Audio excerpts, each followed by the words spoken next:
The bounty contract came through at 300 station time, and Decker almost deleted it by accident.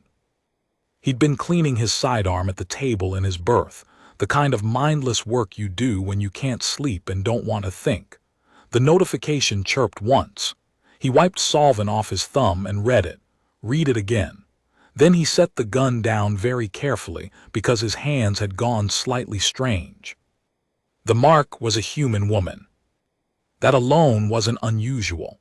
In 2187, humans were scattered across 43 recognized alien jurisdictions, doing work that ranged from diplomatic liaison to deep mineral extraction to things Decker preferred not to think about. People went missing. People ran. People got themselves into situations that required a professional to locate them and bring them home, which was what Decker did, which was why the Vethkai Oversight Bureau had his contact thread. What was unusual was the second line of the contract. Subject is currently in quarantine aboard station Vethkai Meridian 7. Subject has been isolated for 47 standard days. Direct physical contact is prohibited by order of the chief medician. Retrieval specialist must maintain minimum separation of 2 meters at all times. Failure to comply will result in immediate contract termination and potential prosecution under Vethkai contamination statutes. Decker read it a third time. No touching, don't get close, don't make physical contact.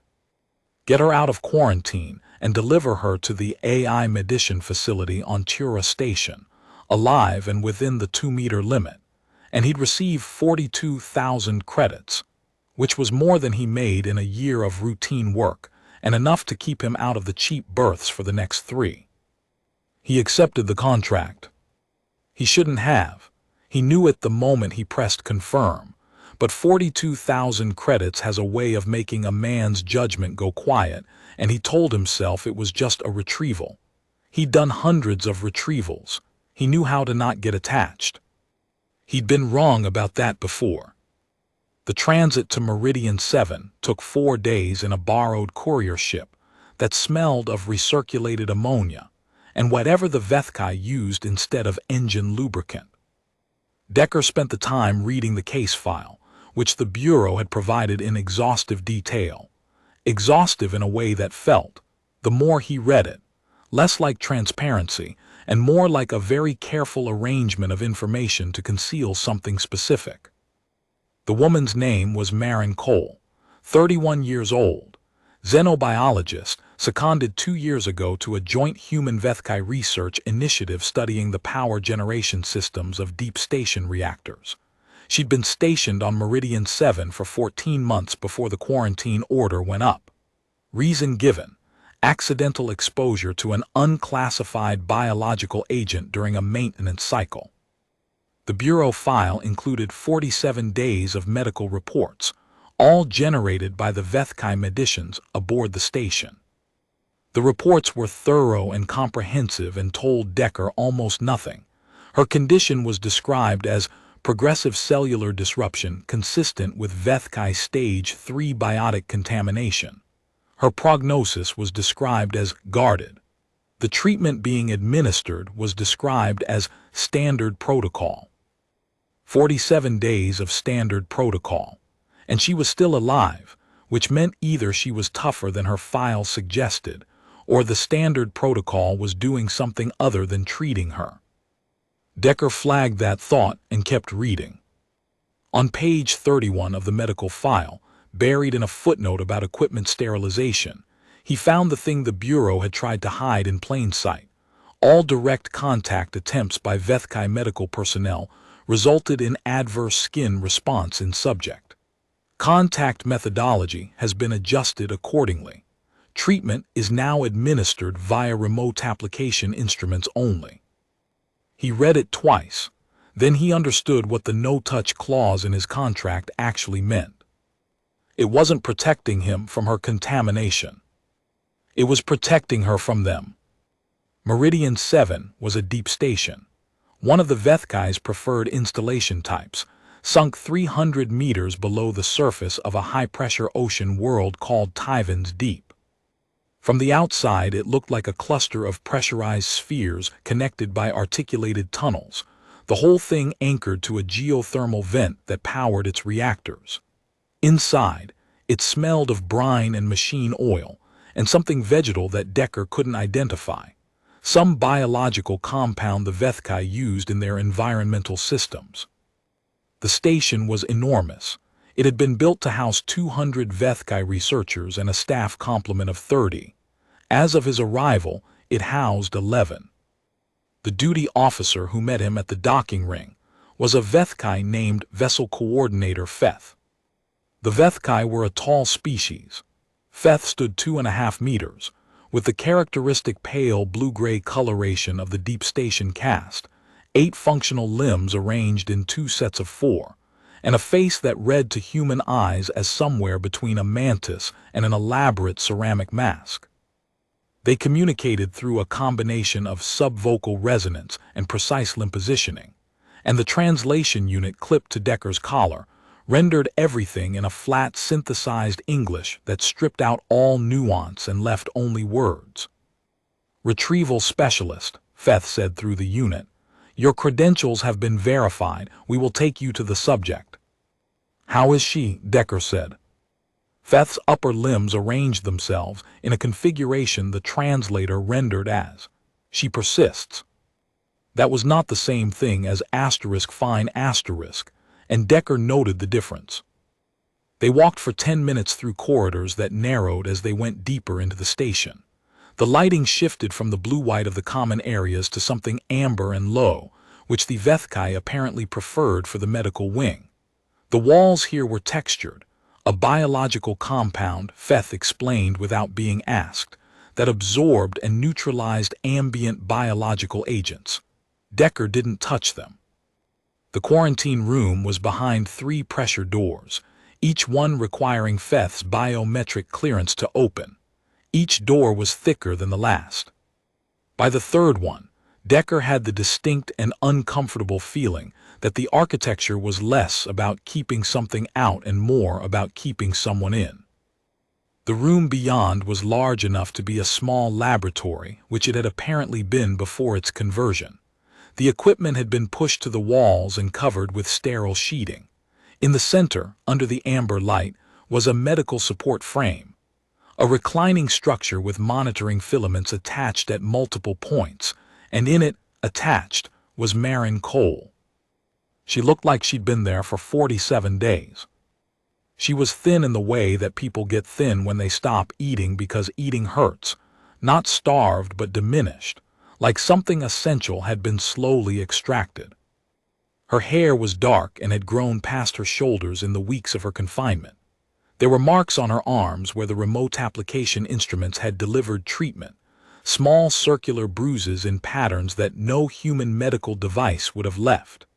Her skin had an undertone to it that was wrong, a faint luminescence that shifted when she moved, like the quarantine environment had gotten into her cells and was broadcasting itself. She was looking at him when he came in.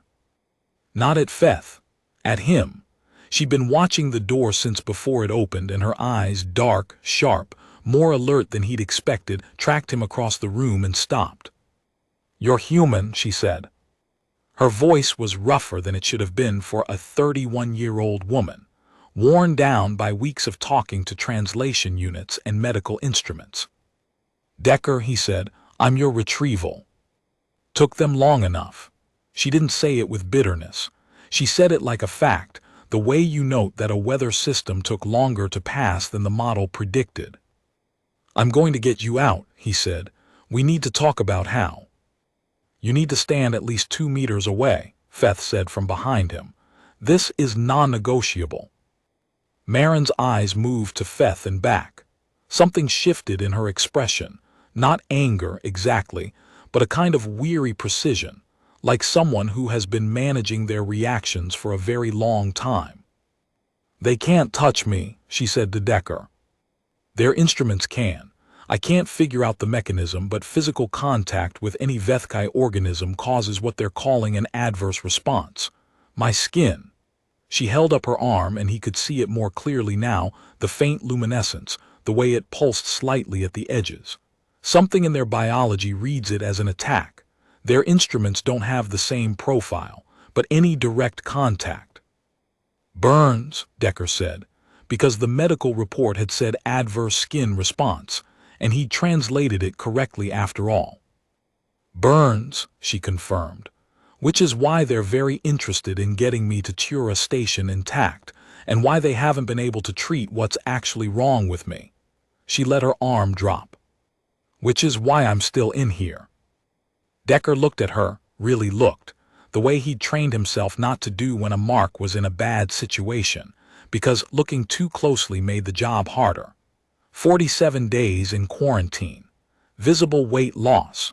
Marks from instruments that couldn't do what they were supposed to because the people running them couldn't get close enough to read what her body was actually responding to. "What's actually wrong with you?" he said. She met his eyes. "That's a complicated question." He spent the first day in the station review room, going through the actual medical files, not the Bureau's curated version, but the raw station logs that Feth reluctantly provided after Decker cited the retrieval contracts clause requiring full disclosure of health status. Before that, though, he'd walked the station. Not looking for anything specific, just walking, which was what he did in unfamiliar environments. Let the architecture tell him things that briefing documents didn't. Meridian 7 was a deep station originally built for 200, now running on 11 staff and a skeleton life support protocol. The empty corridors were not simply quiet. They were the particular quiet of a place that had been full and then rapidly, deliberately emptied. Equipment bays that should have held research apparatus were stripped to bare plating. Laboratory spaces that the station schematics showed as active had been sealed with emergency partition walls, the kind that the Vethkai used for biohazard containment. 3 of those sealed labs were directly adjacent to the quarantine room. He stopped at each one, looked at the partition walls, looked at the fresh seal compound at the edges applied recently over older compound. These rooms had been sealed, then reopened, then sealed again. In the station's maintenance log, which he requested from the duty systems officer under the same full disclosure clause, he found the record. The 3 adjacent labs had been the site of 4 separate attempted treatment procedures over the first 12 days of Marin's quarantine. Each procedure had required emergency sterilization afterward. Each sterilization record noted injury to medical personnel, equipment contamination. The injuries were not specified. He thought about what it had cost her to hear that, on the other side of the wall, every attempt to help her resulting in someone else being hurt. No wonder she'd stopped telling anyone what she'd worked out. He'd also spent 40 minutes in the station's common area, such as it was, a low-ceilinged room with Vethkai seating arranged around a resonance table, the kind of communal gathering space that translated very poorly to human use, but that Decker had learned to sit in without obvious discomfort. The other 8 station staff had rotated through at various points, and he'd watched them the way he always watched people in unfamiliar environments. Not intrusively, just openly, because people in their own space tell you things they'd never say directly.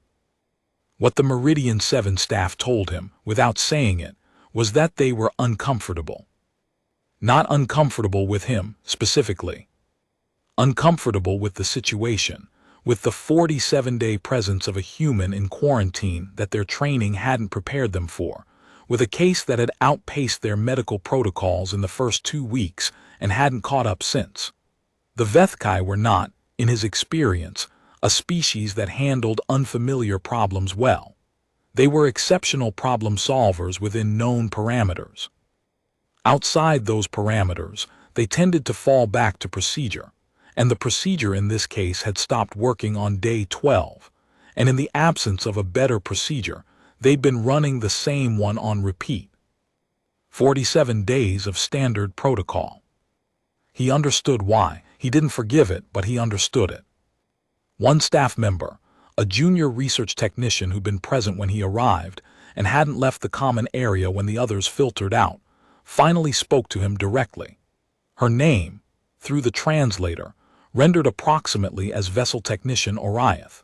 She was young for a Vethkai, coloration still carrying the green-blue of her juvenile caste stage, and she arranged her secondary limbs in the configuration for careful speech before she said anything.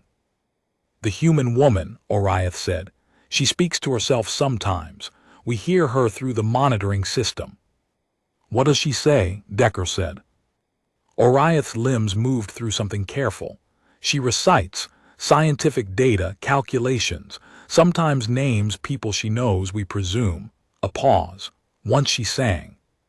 We didn't know what it was. We asked the cultural translation unit, and it said it was a human vocalization practice associated with emotional regulation." Decker thought about this. About a woman in a quarantine room, 47 days, singing to herself because singing was what you did when you needed to keep the edges of yourself from going soft.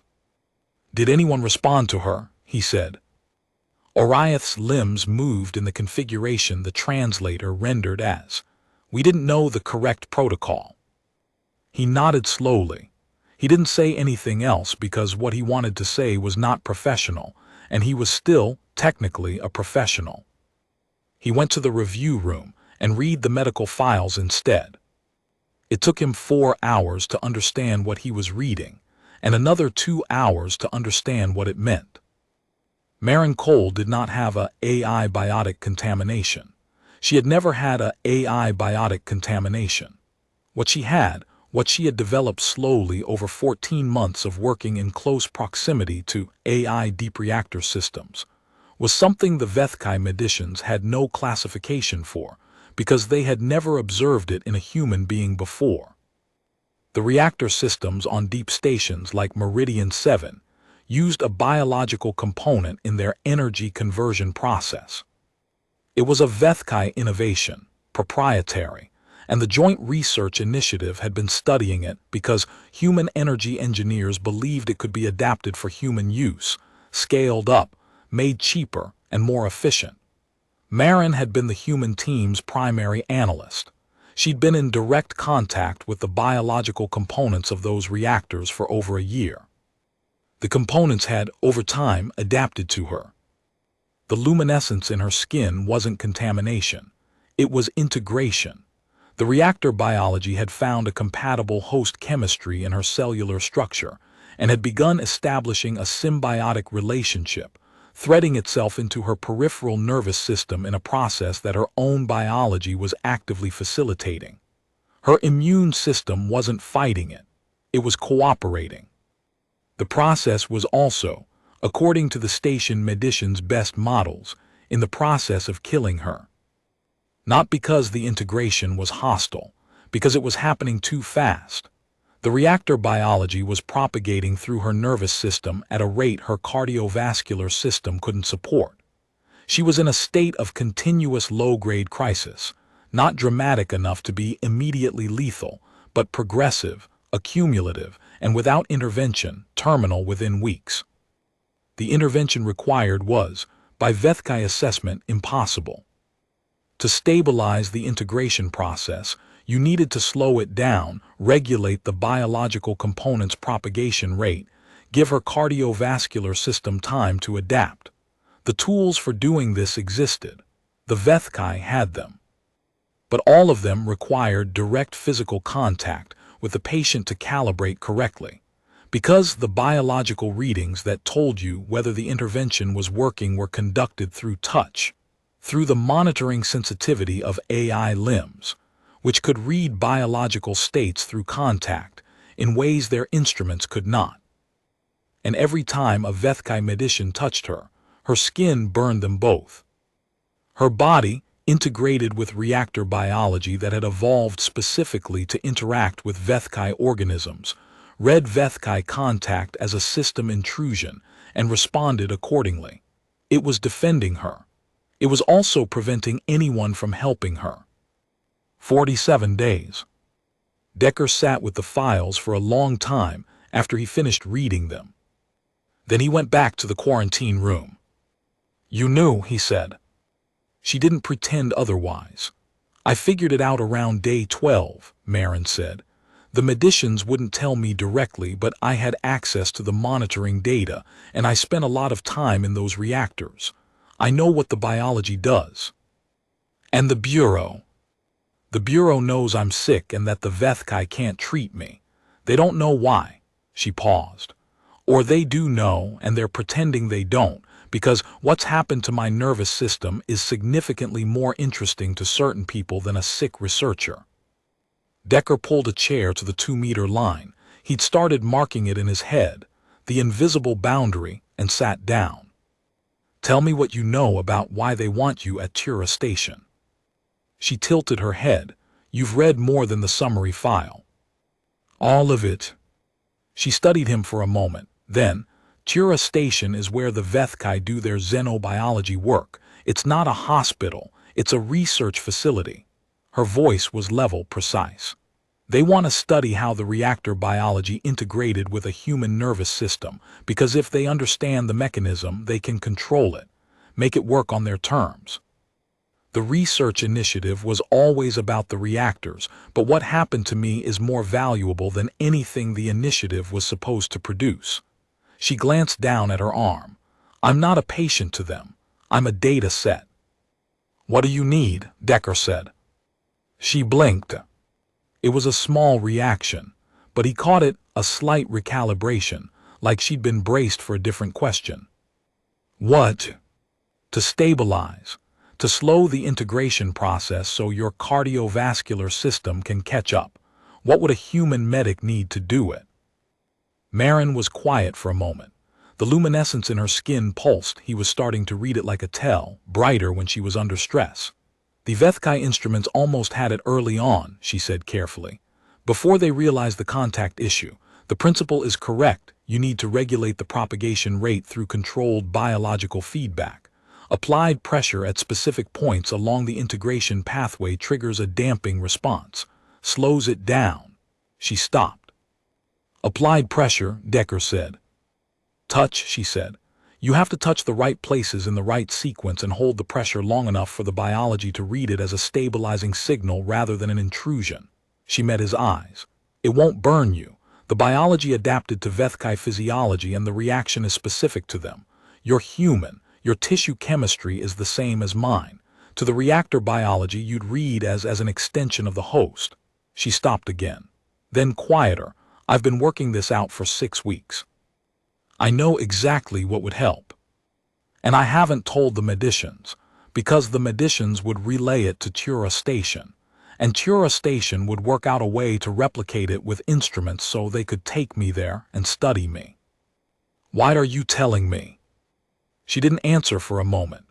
The amber light shifted slightly as the station's environmental system cycled. Outside the pressure walls, 300 meters of ocean pressed down on all of them with patient, indifferent weight. Because you asked, she said, and because you're the first person in 47 days who looked at me like I was a person first. He did 2 more sessions that day. Each one at the 2-hour interval she specified. The biology needed time between contacts to process the regulatory signal and consolidate the adjustment. The way a system needed time to write a change before you could make the next one. The second session was easier than the first. She was less tense, more able to talk through what she was observing, and he found that if he kept her talking it helped both of them, helped her stay present in the sensation rather than monitoring it anxiously from the outside, and helped him stay focused on the technical task rather than the human weight of what was underneath it. She talked about Meridian 7, not the crisis, the work. The 14 months of it before the integration had accelerated past manageable into dangerous. She talked about the reactor systems with a fluency and affection that told him. She'd loved the work in the way that people only love things they were made for. The way that some specific combination of ability and interest lines up so cleanly that the work feels like a form of breathing. The biology isn't mechanical, she said, while he held pressure at the junction point below her left shoulder blade. That's what everyone assumes. It looks like a power generation system, so they treat it like an engine. But it operates through relationships. The organisms respond to the environment they're in, to the other organisms they encounter, to the chemistry of the structure housing them. It's not input-output. It's more like a conversation. And when it found your nervous system, Decker said, it started the longest conversation it had ever had. She paused. My nervous system is very chatty, apparently. He heard the dry note under it and almost smiled. Does it hurt, the integration? Not anymore. Early on, yes, the propagation was fast and my body was trying to manage it without any template for how. Like trying to learn a language being spoken directly into your neurons at 300 words per minute. She considered. Now it's more like having a second heartbeat that's very slightly out of phase with the first one. Present, not painful, just there. Will it always be there? The xenobiology division's working assumption is that the integration is irreversible, she said. My assumption is that they're right, but their implication that this is therefore a deficit is wrong. She paused. I can feel the reactor systems on this station, not vividly, not like touch, but there's a resonance, a sense of proximity. I could tell you exactly where each biological component of the station's power generation is located without looking at a schematic. Decker thought about this for a moment. About a woman who could feel the heartbeat of an alien machine, the way you feel the vibration of a ship's engines through the soles of your feet. Can they feel you? He said. She thought about it. I think so. In the same way, not precisely, not consciously, but there's a responsiveness. When I'm distressed, the nearest reactor components tend to run slightly higher than baseline. She paused again. The medicians logged it as an anomalous correlation in the station records. I found it on day 23. They hadn't connected it to me yet. You connected it to yourself. I had 47 days and nothing to do but think, she said. You learn things. He moved his hands to the final junction point of the session, the back of her right hand, his palm over her knuckles, fingers curled slightly to maintain the pressure. Her hand was very still. The station's reactors have been running higher for the last 2 hours, she said quietly. Since you started, I don't know if that's the biology stabilizing or, she stopped. Or, he said. She didn't finish the sentence, but the luminescence in her skin was steady and warm and present, and outside the pressure walls the deep ocean pressed down on everything with its patient, indifferent weight, and inside the amber light something that had been in crisis for 47 days was, incrementally, not. Decker's contract said 2 meters. His contract said no direct physical contact. His contract said deliver her to Tura Station alive and intact, 42,000 credits, sign at the bottom. He spent that night in his temporary berth, going through a different calculation. He'd done this work for 9 years. He'd found people in bad situations and brought them back, and he'd told himself every time that the bringing back was the help, that getting someone out of where they were was the job, and what happened to them afterward was someone else's jurisdiction. He'd believed it for most of those 9 years, believed it with the practical conviction of a man who needs his beliefs to be functional rather than examined. He'd also, over those 9 years, brought 3 people back to situations that turned out to be worse than the ones he'd retrieved them from. He'd found that out after the fact each time. 2 of the 3 he'd stopped thinking about. The third one he still thought about, at 300 station time, cleaning a gun that didn't need cleaning. He looked at the contract on his pad. Then he looked at the raw medical file. Then he looked at the address for the Vethkai Xenobiology Division at Tura Station, which was in the file for reasons that had nothing to do with patient care. He put the pad down and looked at the ceiling for a while. I never get attached, he thought. He'd been saying it for 9 years. He didn't entirely remember where he'd picked it up, some older recovery specialist, years ago, someone who'd said it like a code of practice. Don't touch the merchandise. It makes things complicated. The thing was, The merchandise in this case was dying. He got up. Feth was at the station's central monitoring post when Decker found him, in the small hours, reviewing data streams that scrolled in patterns Decker couldn't parse. "I need to discuss the retrieval methodology," Decker said. Feth's limbs arranged into the configuration for "The methodology is defined by the contract." "The methodology defined by the contract will result in the subject's death before we reach Tura Station," Decker said. "I've read the full medical file. The integration process is at stage 4 progression. At current rate, she has 11 days. The transit to Tura Station is 14. Feth was still. "The Bureau is aware of the progression timeline," Feth said finally. The translator's flat voice stripped the intonation, but Decker had been reading Vethkai body language for 9 years, and the arrangement of Feth's secondary limbs said something the primary voice hadn't. "The Bureau is expecting her to arrive dead," Decker said. It wasn't a question. Feth's limbs moved through something complex. "The subject's value to the Xenobiology Division is not contingent on her survival." Decker was quiet for a moment. The brine smell of the station was very present. Somewhere in the depths of the structure, a pressure system cycled with a sound like held breath. "I'm going to treat her," Decker said. "I'm going to use the procedure she identified. Controlled pressure application at the integration pathway points. Human contact. It will work." "Your contract." "My contract requires me to make every reasonable effort to preserve the subject's life and deliver her safely. I'm citing that clause." He'd found the clause on page 4 of the Bureau's standard retrieval agreement, where it lived quietly, expecting never to be used. "If you want to object, file it with the Bureau. I'll be in the quarantine room." He didn't wait to see which way Feth's limbs arranged themselves. Marin was awake when he came in, which didn't surprise him.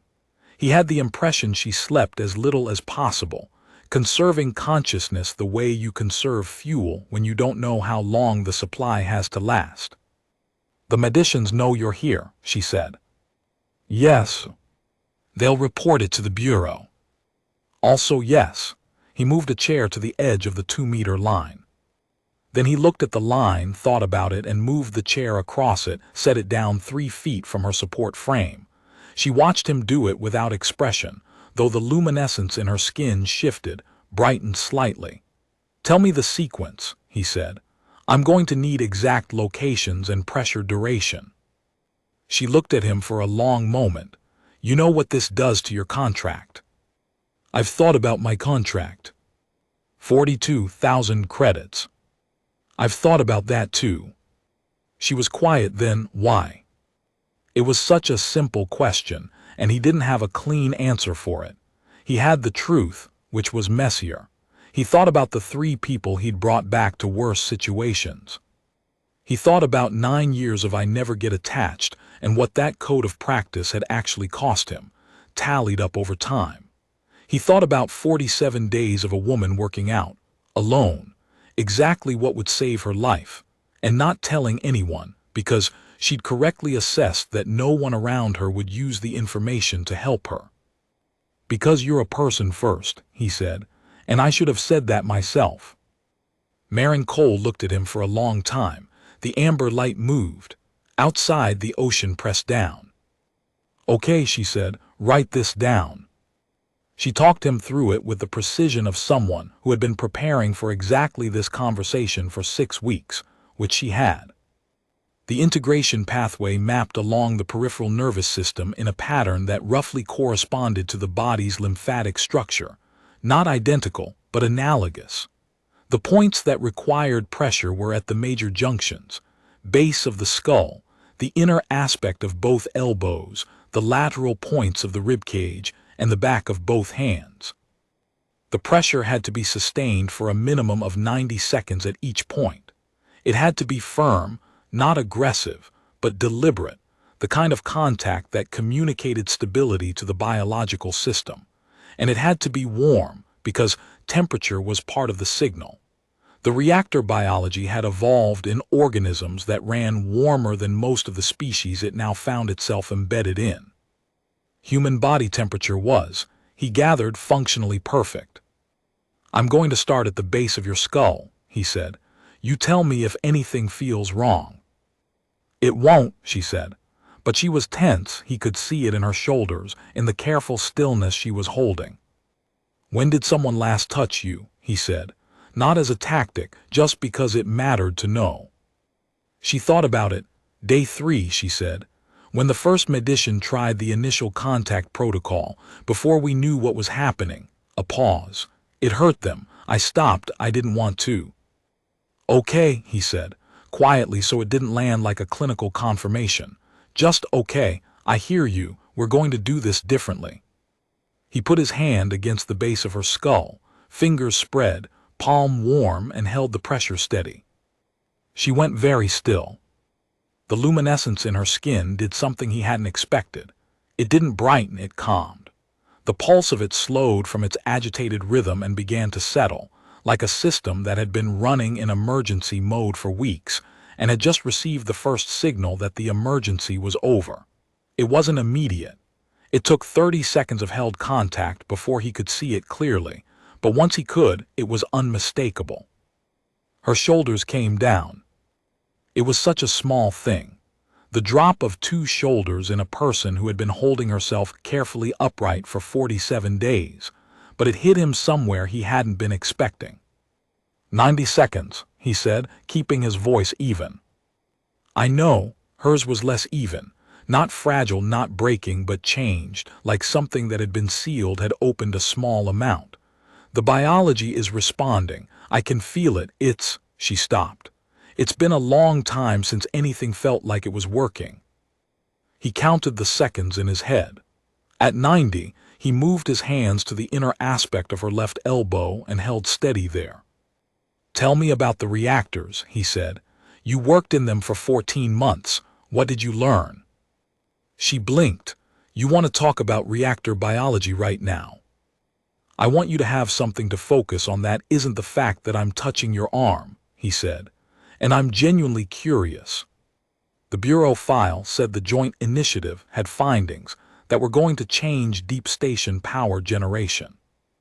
She was quiet for a moment. Then, they were. The findings were significant. Her voice had found its professional register, the precise, considered cadence of someone talking about work they loved. The Vethkai reactor biology operates on a principle that human engineers have been theorizing for 40 years, but couldn't implement because the biological component requires an interface with a nervous system to function at optimal efficiency. We were trying to develop a synthetic interface. But what the biology actually needs isn't a synthetic interface. It needs a living one.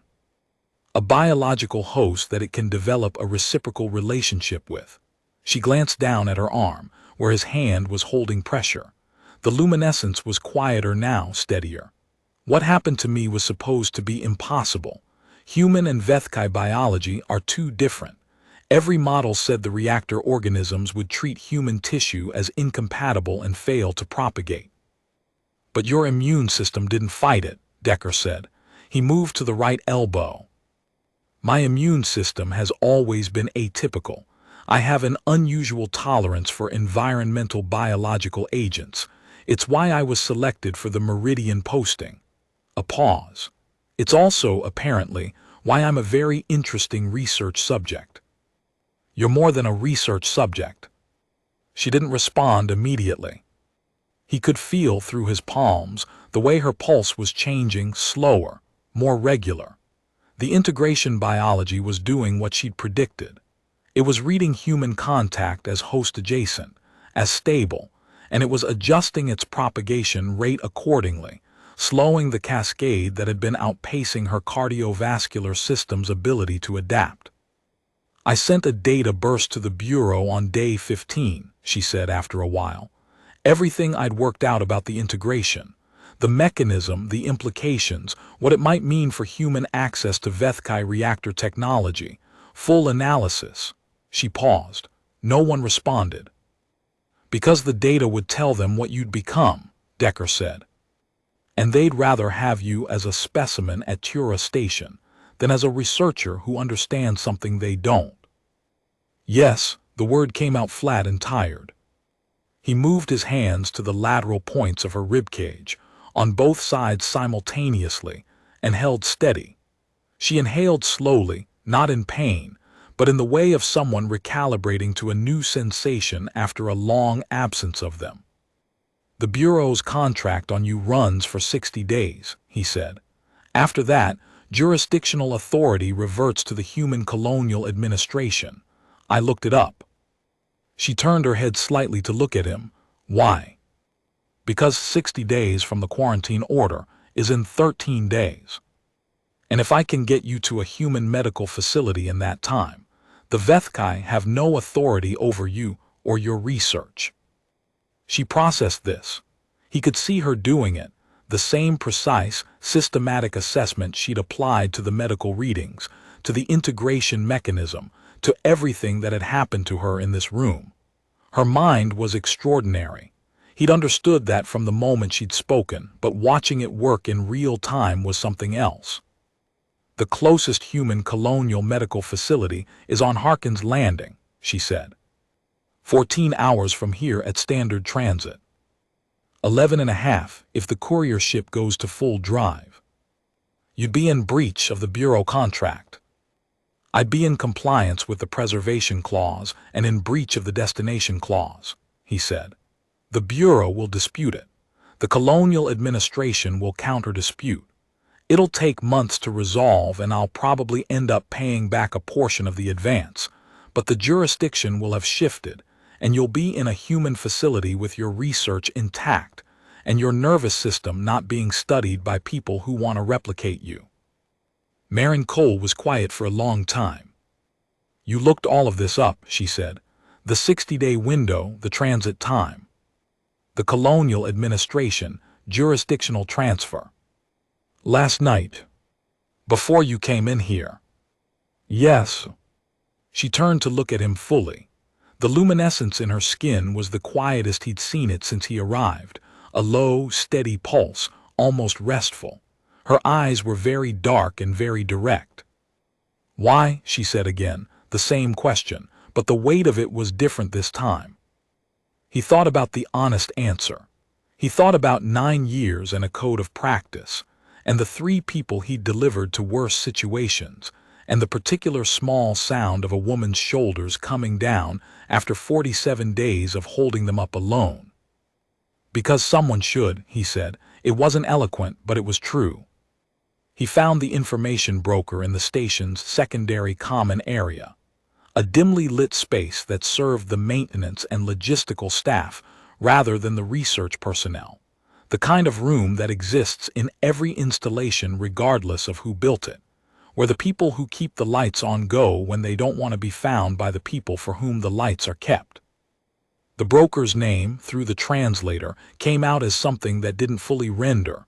The Vethkai name involved a subvocal harmonic the unit couldn't capture, so the readout defaulted to vessel-independent Keth. She was not Vethkai, strictly speaking. She was something else, smaller, with the blue-gray coloration of the AI administrative caste, but with a bilateral symmetry that suggested a different evolutionary origin.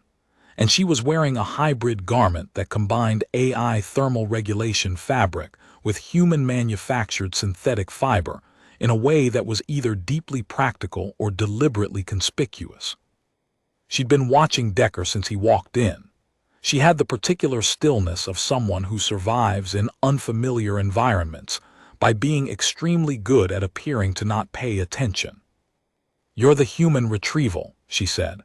The translator rendered her speech with unusual fluency. She'd clearly worked with the technology extensively. The one who read the full file. "News travels fast in a station with 11 staff," he said. "News travels fast anywhere the walls carry sound," she said. She gestured at the space across from her with a limb configuration that read as an offer to sit, and he sat. "I was part of the original research initiative team. I was reassigned to logistics coordination when the quarantine order went up." A pause. "I chose to stay." Why? Because I was there when the integration started, she said. I watched her work. I know what she found. Her secondary limbs moved through something that the translator rendered as a very long silence. I know what they intend to do with her at Tura Station. Decker said nothing. He'd found that silence was often more productive than questions. The Xenobiology Division has been trying to develop a living interface for Vethkai reactor technology for 40 years, Keth said. They have had no success. The biology requires a host chemistry that they cannot produce in a laboratory setting. What they have produced in their facilities are specimens who were exposed to reactor biology without compatible host chemistry. She paused. Specimens who did not survive the exposure. How many? He said. The records I accessed before they were sealed indicated 14. She met his eyes, an unusual gesture for her species, he gathered, from the deliberateness of it. All Vethkai volunteers. The program was considered a failure and archived. What happened to the human woman, what her chemistry allowed, is the first documented successful integration in 40 years of attempts. And they want to study it until they can replicate it, Decker said. Until they can replicate it without needing a human host, she said. That is the distinction the division's internal documentation makes.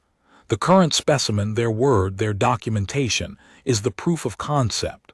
The goal is to extract the mechanism and recreate it in Vethkai-compatible form. She paused. The timeline for that extraction process, as documented, is 3 to 5 years. In controlled isolation, he said. In controlled isolation, she confirmed. He sat with that for a moment. 3 to 5 years, in an environment where the people running the research couldn't touch her, couldn't understand what she experienced from the inside, couldn't credit what she'd already worked out because a specimen's analysis of its own condition wasn't considered methodologically valid.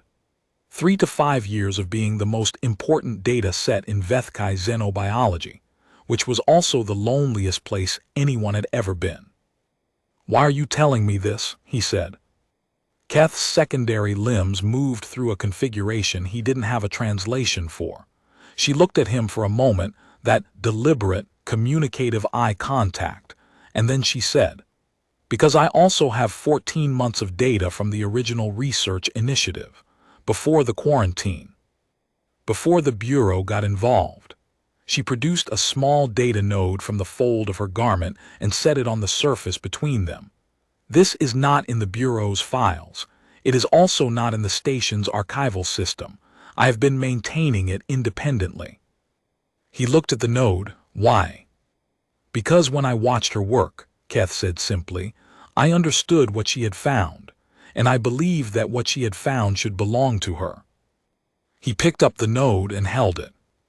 The Colonial Science Administration's Xenobiology Division, Keth said, has a data exchange agreement with the Joint Initiative, pending outcomes of the initiative. The data on that node combined with her 14 months of integration analysis. She paused. It is a complete picture, not a specimen file. A research record with a named researcher. Decker put the node in his pocket. Thank you, he said. Keth's limbs arranged into a configuration the translator rendered as, don't lose her. He didn't. Feth filed an objection with the Bureau at 600. Decker had expected it. He'd already prepared a counterfiling citing the preservation clause, the progression timeline, and the distance to Harkin's landing relative to Tura Station. He submitted it while Marin slept, the first real sleep she'd had in weeks, according to the station monitoring logs that Feth, with visible reluctance, still had to share with the contracted retrieval specialist. She slept for 6 hours. He sat in the chair at the edge of where the 2-meter line had been and read the rest of the case file, the parts he hadn't gotten to. There was a section at the back, under the heading * Research Initiative Summary, restricted *, that the Bureau had redacted heavily, but he'd found an unredacted version in the station's own records because station archiving operated on a different access tier. The integration that had happened to Marin Cole was, by the Xenobiology Division's own assessment, a discovery of significant magnitude. A human being who could interface directly with Vethkai reactor biology was not just a research curiosity. She was a proof of concept. She was the evidence that the theoretical living interface was achievable, that the boundary between human and Vethkai biological systems was more permeable than any model had predicted. The research initiative had been studying how to adapt Vethkai reactor technology for human use. What it had found, in Marin, was a human being who could use it directly. Not as a specimen, as a bridge. If she reached Tura Station, the Xenobiology Division would study her under conditions that the unreacted file described, frankly, as indefinite controlled isolation. They would learn what they could. They would not, according to any document in the file, have any plan to let her leave. If she reached Harkin's Landing, she would reach it with 14 months of integration data, 6 weeks of self-directed analysis, and a complete understanding of the mechanism that no one else, not the Vethkai, not the Bureau, had yet achieved. She would reach it as a researcher who had survived something unprecedented and understood it in a way that no one who had studied her from the outside could match.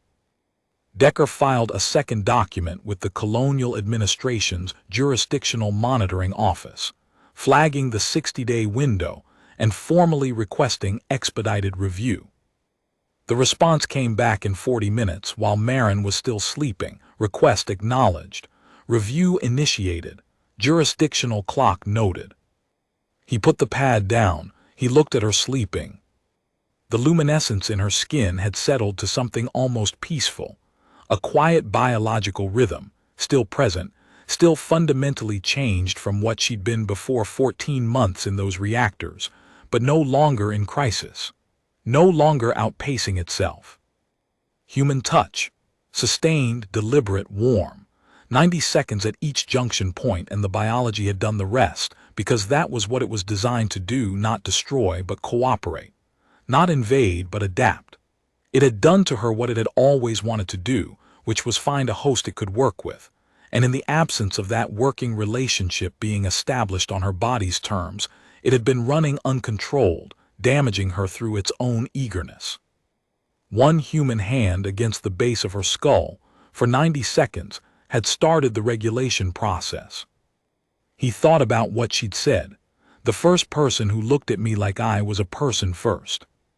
He thought about how that shouldn't have been remarkable, about how it should have been the baseline, not the exceptional thing that made her voice go different. She woke at 1400. He was still in the chair. "You've been there all day," she said, not an accusation, observation. "I needed to think.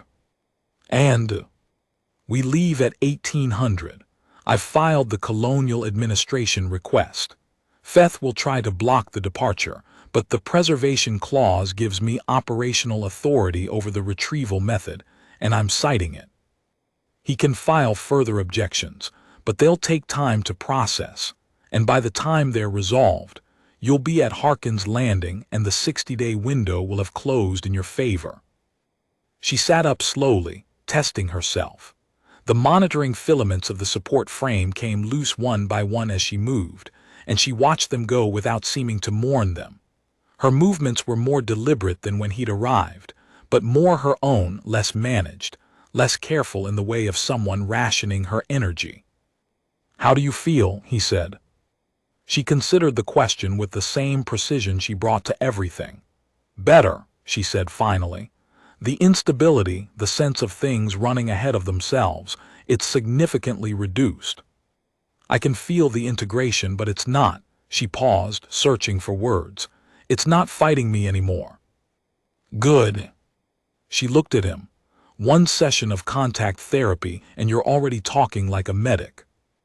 "You're the medic. I just did what you told me." "You also figured out the 60-day window, filed the Colonial Administration request, and spent a day reading redacted files." She tilted her head. "That's not a standard retrieval methodology." "No," he agreed. "Is it a standard Decker methodology?" He thought about the honest answer again. "I'm working on it," he said.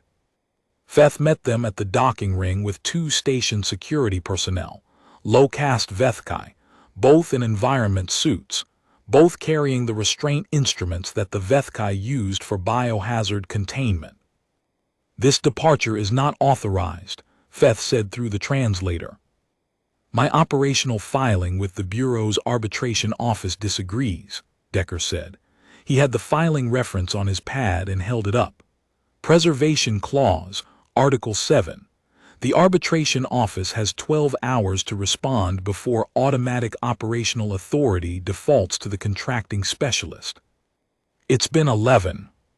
Feth's limbs arranged into a configuration the translator rendered as, "The subject is to be delivered to Tura Station. The subject is going to Harkin's Landing for stabilization treatment, after which the colonial administration will determine jurisdiction. You're welcome to be present at that determination." The Bureau. "The Bureau's 60-day window closes in 13 days, Decker said. He was aware of Marin standing just behind him, close enough that he could feel the warmth of her without looking. "File whatever you need to file. We're leaving." He walked through the security line. The 2 station security personnel moved to intercept, and then stopped, because Marin had stepped forward beside him and the luminescence in her skin in the ring's lighting was doing something neither of them appeared to have expected, not the agitated pulse of crisis, but a steady, deliberate light, almost architectural, like something that knew exactly what it was. It was a display. Involuntary, probably, the reactor biology responding to a threat signal the way it had evolved to respond, though in Marin the expression of it was entirely her own. She didn't threaten. She stood there and the light said, "I know what I am, and I know what you don't, and I'm leaving now." The security personnel did not move again. Feth's limbs arranged into a very long configuration that the translator didn't render. Decker and Marin Cole walked through the docking ring and onto the courier ship. They were 3 hours out from Meridian 7, into open transit, when she came forward to the cockpit and sat in the co-pilot seat. She'd found something to eat in the ship's provisions, and she was better for it, color returning, movements more fluid, the luminescence in her skin warm and steady rather than anxious. "The research," she said, "my analysis, all 14 months of data from the integration. I have it stored, encrypted, in a Vethkai data node I've been maintaining on the station." She glanced at him. "I transmitted a copy before we left, to myself." Human Colonial Science Administration address. Decker looked at her. "I've been waiting for someone I trusted to get me out," she said simply. "The data needed to leave with me, not stay for them to access. The Colonial Science Administration has a xenobiology division that's been trying to get access to Vethkai reactor research for a decade." A pause. "They're going to be very interested." "You planned this," he said. "I planned for a lot of contingencies," she said. "You were the one contingency I hadn't fully modeled." "How so?" She was quiet for a moment, looking at the transit display. The stars at this speed were not the clean points of light that mythology assigned them. They were elongated, slightly blurred, the universe moving past rather than standing still. "I planned for someone who would follow the contract," she said. "Someone who would do the retrieval as specified and deliver me to Tura Station. I had a plan for that. I was going to make contact with the arbitration process from inside the facility, work the 60-day window from there. It would have been harder." She paused. "I also planned for someone who would ignore the contract entirely and refuse to help at all, just to stay out of trouble." She paused again. "I didn't plan for someone who would read the whole file." "You didn't plan for someone who would treat you like a person," he said. "No," she said. "It was very quiet. I stopped expecting that around day 20. The transit hum of the ship filled the space between them. Outside, the stars moved. "What happens at Harkin's Landing?" he said. "Medical evaluation. The colonial administration jurisdictional review, probably weeks of formal process. She glanced at him. And then I imagine I have a lot of work to do. The reactor research. The reactor research, the integration data, the implications for human Vethkai biological compatibility. She smiled, the first full smile he'd seen from her, and it changed her face entirely, stripped the 47 days off it, and showed him who she was underneath them. It turns out the boundary between our biologies is more permeable than anyone thought. The Vethkai were so convinced we were incompatible that they never seriously investigated the interfaces. I spent 14 months inside their reactors and found out differently. What does it mean, in practical terms? In practical terms, she thought about it. It means a human being can carry reactor biology that no Vethkai station has ever been able to fully power. It means a human nervous system can interface with technology that the Vethkai have been scaling up for 200 years. She looked at her arm, the quiet, steady light. It means that the thing that made me interesting to the Xenobiology division as a specimen is the same thing that could rewrite how human and Vethkai share technology. If we choose to do it on equal terms. Decker said nothing for a moment. He thought about the word specimen asterisk, and then about the word asterisk researcher asterisk and the distance between them. Equal terms, he said. Someone has to advocate for that framing, she said. The AI will argue that the integration happened in their station with their reactor biology, and therefore the research belongs to them. The colonial administration will argue that it happened in a human body without informed consent, and therefore the subject, I, retain full research rights. She tilted her head. I find that I'm quite interested in that argument. You make a good advocate, he said. I'm a xenobiologist, she said. I've spent my career arguing for things that weren't yet understood. She looked at him steadily. So have you, apparently, in your own way. He wasn't sure how to respond to that. He looked at the transit display instead, at the distance markers counting down toward Harkin's Landing. The Bureau's going to pull my contract certification, he said, after this. Probably. She didn't say it with apology. She said it with the same precision she brought to medical assessments and jurisdictional timelines. Is that something you can manage? The colonial administration will need retrieval specialists working the jurisdiction, he said, now that there's going to be a jurisdiction to work. She looked at him for a moment, then, you worked that out too. Last night, before you came into the quarantine room. Yes. She shook her head slowly, and the smile was back, smaller this time, more private. You are not what I expected. What did you expect? Someone who would stand 2 meters away and tell me they were sorry, she said. He thought about the 9 years, the code of practice, the 3 people. He thought about the precise moment that morning when he'd moved the chair across an invisible line that his contract had drawn, because sometimes the invisible lines that matter most are the ones drawn on the inside. I don't have time to be sorry, he said. She laughed. It was a real laugh, not performed, not managed, just sudden and genuine, and surprised out of her by a man who had, apparently, said something she hadn't expected. The sound of it in the small cockpit was warm enough that the ship itself seemed like a different place. They reached Harkin's Landing at 5:30. The Colonial Administration medical team was waiting at the dock. He'd sent ahead, given them everything they needed to prepare. The Colonial Science Administration representative was there too, a small fierce woman named Dr. Akinwell, who had apparently been up all night reviewing Marin's transmitted data and had approximately 900 questions. Decker stood back and watched Marin walk toward them, steady on her feet, luminescence in her skin quiet and sure, the reactor biology that had been killing her now simply part of what she was, integrated and stable in hers. She walked like someone who had survived a very long isolation and had come out the other side knowing exactly who they were. Dr. Akinwell reached her first and started talking immediately, and Marin answered with the precision and velocity of someone who had been holding this conversation in her head for 6 weeks. The medical team flanked them gently, monitoring without hovering. At the edge of the group, Marin turned and looked back at Decker. It wasn't a long look. It didn't need to be. It was the kind of look that contains an entire inventory of things that don't require saying, because the saying of them isn't the point, and they both know it.